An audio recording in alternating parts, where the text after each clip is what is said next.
बिस्मिल्लाहिर्रहमानिर्रहीम अस्सलाम वालेकुम। क्या हाल चाल है मेरे प्यारे बहन भाइयों, ठीक ठाक हो? आज मैं बना लगी हाँ मक्खन दा घी। पहले मैं ਤੁਹਾਨੂੰ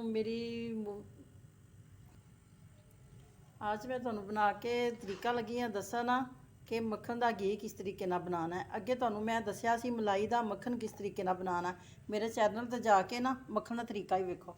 ਇਹ मैं चुल्हे के ਉੱਤੇ रख दिता है। इनू करांगी गरम। ਇਹ ਗਰਮ ਹੁੰਦਿਆਂ ਤੱਕ ਮੱਖਣ ਪਿਘਲਦਿਆਂ ਤੱਕ ਫਿਰ ਤੁਹਾਨੂੰ ਮੈਂ ਵਿਖਾਵਾਂਗੀ ਕਿ ਅੱਗੇ ਜਾ ਕੇ ਕੀ ਕਰਨਾ ਹੈ। ਤੇ ਤੁਹਾਡੀ ਬੜੀ ਮਿਹਰਬਾਨੀ ਕਿ ਮੇਰੇ ਚੈਨਲ ਨੂੰ ਸਬਸਕ੍ਰਾਈਬ ਕਰੋ, ਲਾਈਕ ਕਰੋ, ਸ਼ੇਅਰ ਕਰੋ, ਕਮੈਂਟਸ ਕਰੋ। ਅੱਛਾ ਜੀ, ਇਹ ਵੇਖੋ ਇਸ ਤਰੀਕੇ ਨਾਲ ਮੱਖਣ ਨੂੰ ਮੈਂ ਪਕਾਉਣੀ ਪਈ ਆ।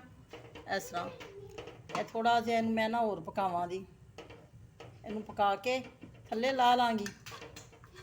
फिर तुहानूं मैं दसांगी अगे जाके जिहड़ा है ना की करना है। जल्दी जल्दी जिहड़ा है ना घी बन जाएगा। इस तरीके नाल जिहड़ा है ना फटाफट बन जाएगा।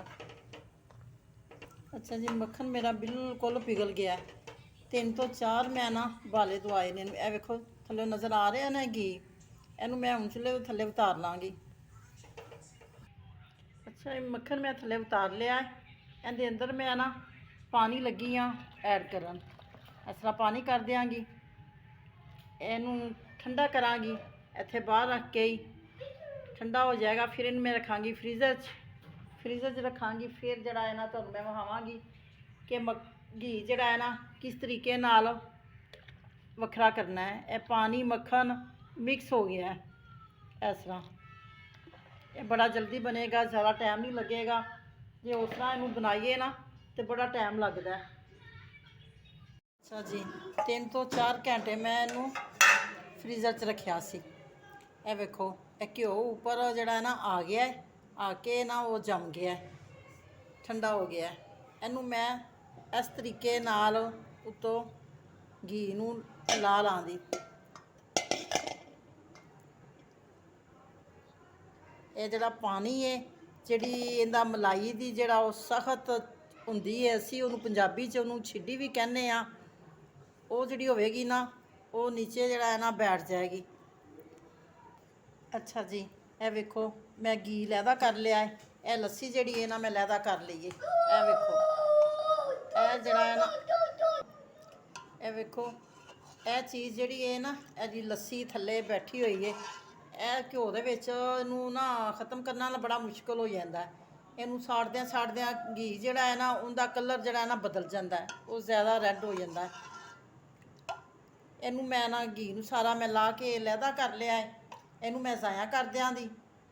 यह जड़ा तसले च पाया है, इनू 10 मिनट मैं ना उत्ते फिर फ्रीज़र च रखनी आ। जी कोई थोड़ी बहुती लस्सी हैगी है यह भी ख़त्म हो जाएगी। 10 मिनटा बाद जड़ा है ना फिर तुहानूं मैं ना वहानी आ। यह वेखो इधर तुहानूं मैं ना वहान लगी हाँ।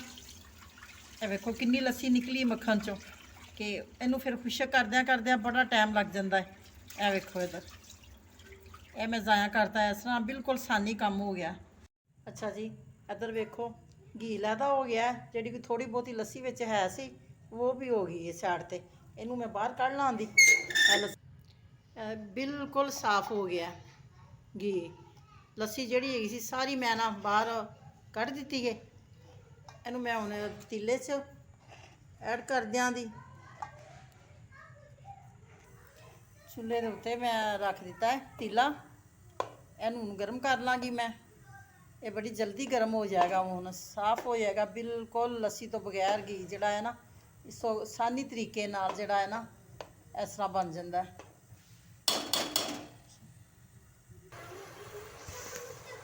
इधर वेखो घ्यो जड़ा बन चलिया है। ये 5 ਤੋਂ 10 मिनट लगणगे सिर्फ। लस्सी जी विच थोड़ी बहुती हैगी सी वो भी खत्म हो चली है। अच्छा जी, घ्यो बन के मेरा तैयार हो गया है। इधर वेखो माशाल्लाह कितना प्यारा खूबसूरत तो खुशबू भी अच्छी। और उस तरह बड़ा टाइम लगना सी। अच्छा जी, अल्लाह हाफिज़।